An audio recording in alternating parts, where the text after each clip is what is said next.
Hi, my name is Kevin Taylor. Kwesi Nyantakyi, guilty at FIFA, but still a friend to Nana-Addo. This is With All Due Respect.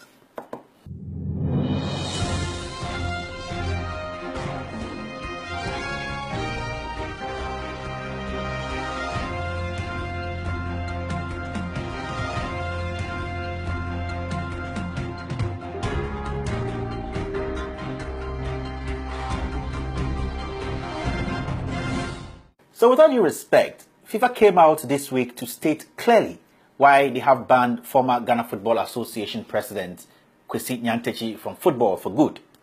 We Ghanaians, on the other hand, are still trying to figure out how this government was not able to find any evidence of corruption or crime against Kwesi Nyantakyi and the president, Nana-Addo Akufo-Addo, in the number 12 expose. Honestly, I don't know what the Attorney General watched. But if she watched the same number 12 expose by Anas, then I would say Ghana is being ruled by hypocrites, liars, and thieves who take delight in condoning corruption. I'm so ashamed as a Ghanaian because some ignorant and stupid Ghanaians would defend the president and this government because they feel one of them is in power. Now, if anyone was doubting Kwesi Nyantakyi's statement in the number 12 expose, this has proven that Nana-Addo Akufo-Addo is the cheapest and corrupt president Ghana has ever sworn into office. This is the same gentleman who boasts to his political opponent of not being corrupt. But this ruling by FIFA has shown the kind of hypocrite we have as a president.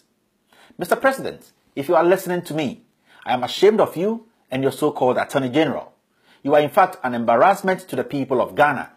Today, Ghana looks more like a joke of a country to the world, all because of your appetite for corruption. My fellow Ghanaians, defending this embarrassing act from this government should be ashamed of themselves too. You people might think your party or favorite person is in power, so wrong is right today. But you guys should also remember that these same criminals we feed with our taxes will one day twist the law against us to favor themselves. We have decided as a country to condone and bless corruption under Nana-Addo Akufo-Addo because our hate for a group of people or persons is unimaginable. I have the belief that we will reap the curse we are invoking on ourselves soon. With all due respect, I know some Ghanaians will go every extent to defend this president and his government by playing the equalization game about what happened in the previous government in terms of corruption. What I would say to these people will be that why did the government lie to we Ghanaians that they were going to fight corruption? Why did the MPP cook up lies against their political opponents about corruption? Was it because they just wanted to be in power? I ask these questions because the rate at which corruption is accepted by this government, and more especially this president, shows their thirst for corruption started in opposition. Today in Ghana, we cut slacks for criminals and defend them with everything in us because they belong to the same group we belong to. But if that is the case, then I promise us Ghanaians that our country will go down the drain like shit water. Let us face the fact, if this clear crime by Kwesi Nyantakyi with the president involved had happened during the Mahama era, hell would have broken loose. Some so-called intellectual insects, media houses like Multimedia, and personalities like Kwesi Kwame Sefakai and Asan Kuma would have chewed on it like a piece of bone. But because it happened during Nana Akufo-Addo's time, their favorite friend, they are all quiet. We have forgotten who we are and what we stand for. We pride ourselves now with greed, all because our enemy's enemy is in power. What I'm seeing today in Ghana is disgusting and should be spoken against by any well-meaning Ghanaian. As a Ghanaian, I would never in my life defend a president or a government that promotes corruption in broad daylight. We all saw what happened at the sports ministry a few months ago when a minister was involved in the visa scandal.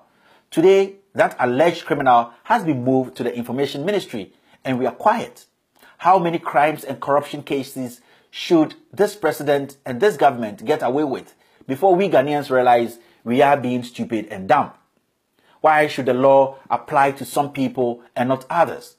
Today, Kwesi Nyantakyi is jobless and disgraced because of his greed for money and his association with this president and his government. To me, I see this government as a criminal enterprise imposed on Ghanaians because corruption and crime is now accepted. Until Kwesi Nyantakyi is prosecuted and everyone involved, especially Nana Addo Akufo-Addo, is prosecuted, I would never see the president, Nana Addo, as a credible person to lead Ghana, my beloved country. This is not what Kwame Nkrumah fought for, and this is not what we Ghanaians fight for every day of our lives. We have to speak up against this canker irrespective of our political affiliation. Finally, with all due respect, we don't have to allow the media, the educated criminals or intellectuals and imbeciles like Kennedy Japan stop people like Anas who are trying to speak for we the minority. Ghana as a country is now seen as a joke across the globe, and we have to be very worried. Today, people see our judicial system as a joke, the president as a prime suspect in an international crime, and our government as a criminal enterprise. These individuals we have as the managers of our country would drag this country into a ditch full of shit. We might make it out of this shithole someday, but the stain and smell might prevent us from joining the table of men. I hope as a country we don't live a life we will regret later, for it is said that we must all suffer from one or two pains, the pain of discipline or the pain of regret. The difference is discipline weighs ounces, but regret weighs tons.